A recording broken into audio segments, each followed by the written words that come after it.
They say love is like a good soundtrack. It only makes sense when it accompanies the right scene. Maybe that's why, now that everything has fallen into place, I feel like life is finally playing in the right harmony. It's been 2 years since that rainy reunion. Today the sun streams through the windows of the new studio where we work side by side. The same studio that once saw me leave with a box in my hands and tears on my face. Now, there are posters on the walls, dusty awards on the shelves, and a calm that makes me smile.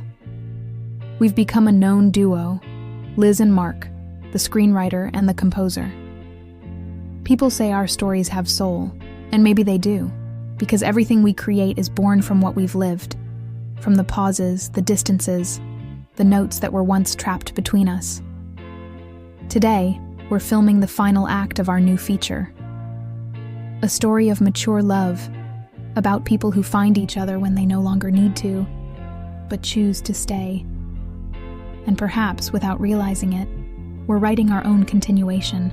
Between scenes, he shows up on set with a hot cup of coffee, always just the way I like it. He looks at me with that same smile I've learned to read as a silent declaration. He doesn't need to say a word. Neither do I. At night, we return home together.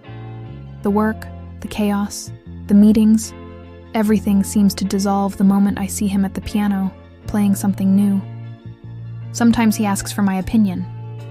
Other times he just plays, and I write to the sound of what he creates. I think this is what we've become. 2 different languages telling the same story. That autumn, our film premiered at an international festival. We sat side by side in the theater, the lights dim, the sound filling every corner. His music began softly, and I felt tears rise. Not from sadness, but from gratitude. When the credits rolled, applause filled the room. Long, strong, endless. I looked at him. He wasn't looking at the screen. He was looking at me.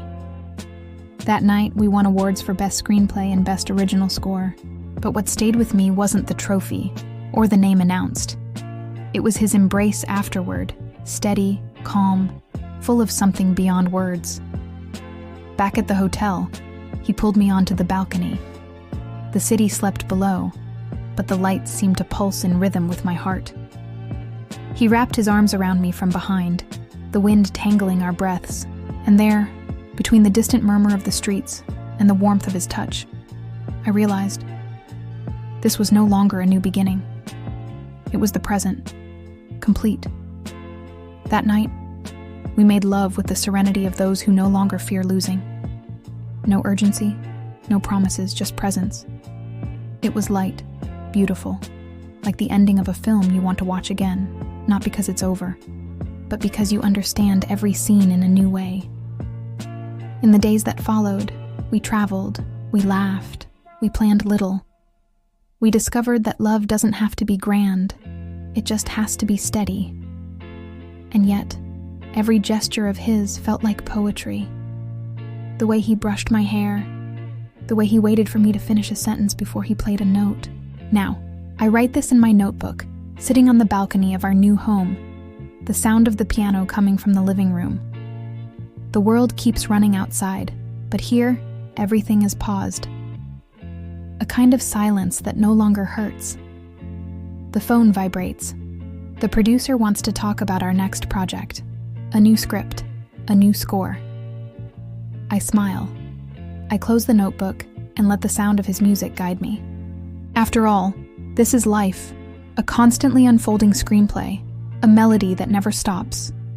And if anyone ever asks me what success is, I will say it is waking up and seeing love and work blend in the same space, breathing the same air. I will say it is writing with a calm heart, and hearing in the background the person who makes even silence sound beautiful. Because now I understand.